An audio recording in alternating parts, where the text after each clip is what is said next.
Amazon sellers spent over $42 billion on ads last year, and most of that money is flushed down the toilet in the first 2 weeks from horrible campaign setup from the start. I've spent over $1 million on Amazon PPC for my own brand and managed multiple 6- and 7-figure brands under my Weavos agency. When I audit new brand owners, I see the same mistakes over and over. Sellers waste their budgets before they even get their first sale. Here's the best setup we use for real brands, and you can copy it for your own brand, whether you're just launching or trying to fix your PPC performance.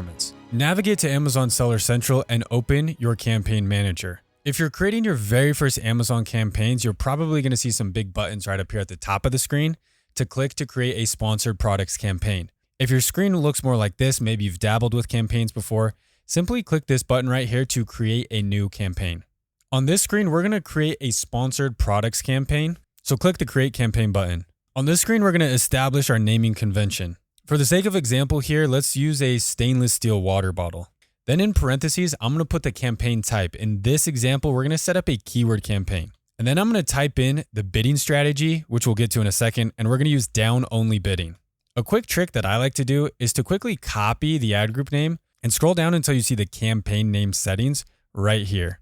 Then you can quickly paste that in and have the same campaign and ad group name. I'm going to do a quick scroll right back to the top of the screen. Here you're going to see some new features that are new for 2025. You can choose what sites you want your Amazon ads to appear on. We're going to stick to this Amazon and beyond for now. Under products, you should see your products here. So go ahead and click to add the product you want to advertise for. Next, we're going to scroll down further on the screen and we're going to look at this targeting section.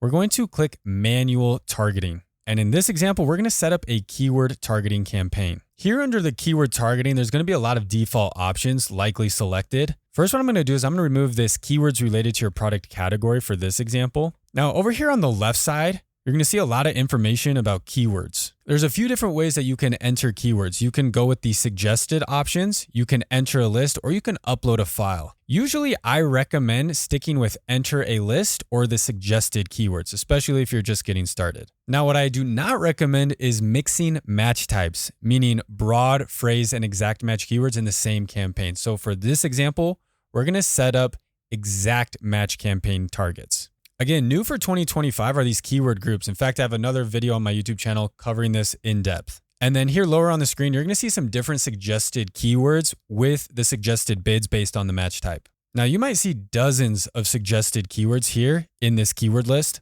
but I want to show you a few sneaky tips to find good, relevant keywords to start with your new campaigns. The first trick is just to go to Amazon.com and start typing in your core keyword.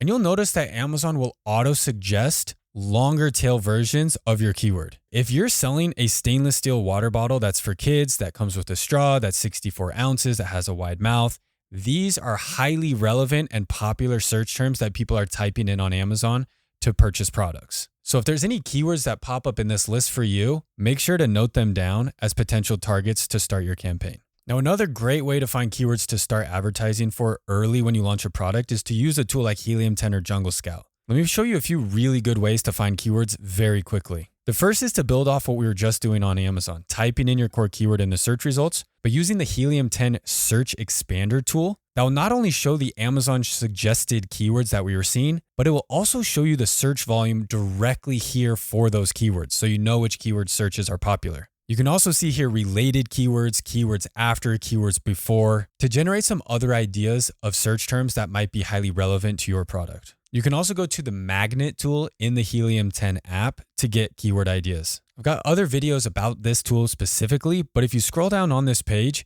you can see the different keyword phrases. You can also see other metrics like keyword sales, a magnet IQ score, search volume, search trends, suggested bids, and more. Jungle Scout has a very similar tool called Keyword Scout that does essentially the same thing. You can type in a core search term like stainless steel water bottle and scroll down and see the other related keywords as well as search volume and other metrics similar to Helium 10. Going back into your campaign setup, what I like to do is to enter a list right here of those keywords that you've found. I also like to make sure that I'm only selecting the match type for the campaign that I'm setting up, in this case, exact match campaign. Now, something that I would strongly recommend when you're setting up keyword campaigns is only include max 3 to 5 keywords per campaign. And if we want to get more advanced, we can in some other videos about this strategy. The reason being is that if you put in more than around 5 keywords in one campaign, you're going to find that Amazon is going to push a lot of your advertising spend to just a few of the keywords, and a lot of the other keywords in there are not going to get any spend or impressions or clicks. That's just the way that it kind of works out. So now we can click to add these keywords to our campaign. Over here, you're going to notice a column of the suggested bid. By default, Amazon will likely put in the suggested bid for each of these keywords. But you can tweak these bids from the start depending on the relevancy to your product. If there is a very highly relevant keyword you're targeting, like stainless steel water bottle 32 ounces, because yours is 32 ounces, you may feel like you want to increase your bid a little bit closer to the higher range of the suggested bid. And for maybe a more broad keyword, like say just stainless steel water bottle, you may want to bump your starting bid a little bit closer to the lower end. This is just a way to make sure, again, that you're not overspending from day one. Now, because we're doing an exact match targeting campaign, we don't really need to worry about negative targeting, but we'll cover negative targeting in another video. Down here for the campaign bidding strategy, you'll notice a few different options. I highly recommend, based on dozens of data points and studies that I've done, that you start with down-only bidding. If you're someone who is really looking to just spike sales, move units as quickly as possible, and you're not as concerned with profitability, up and down can be a great option. However, for most people, down only is going to be the best way to control your bids and your cost per click.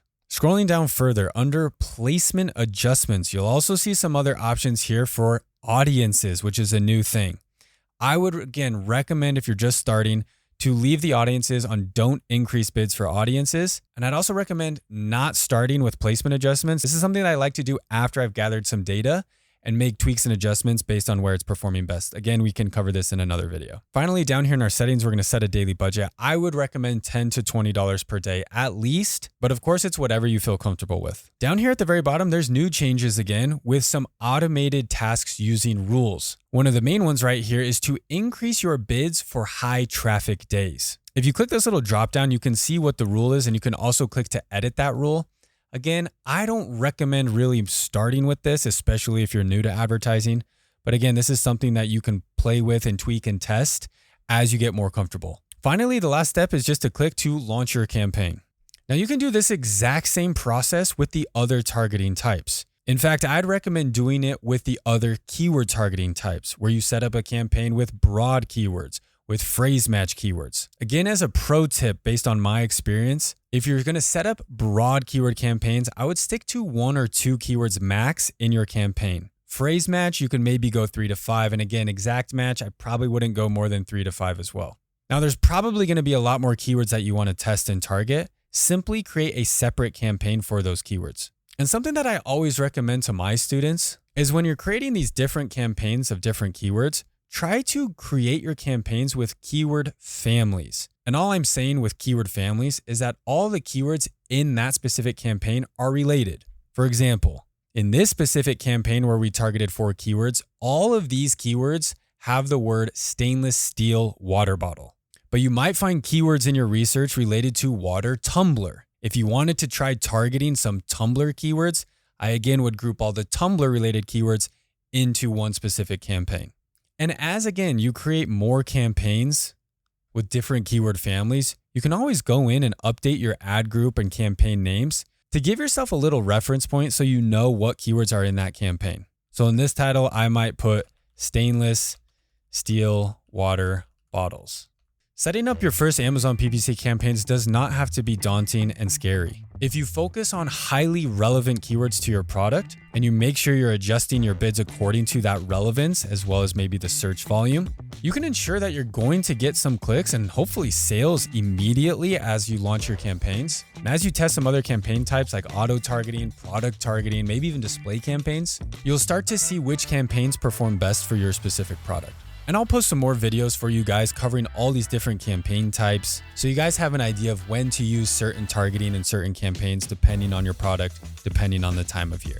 If you'd like my team to review your Amazon PPC performance, you can apply for a free audit on my website, www.weavos.io. There's a link right here in the description. And my team will put together a full report just like this right here, so you can get in-depth analysis on how you need to improve your brand. In the next video, I'll show you how to find winning keywords for your Amazon PPC. You can click in the description or up above to watch that video.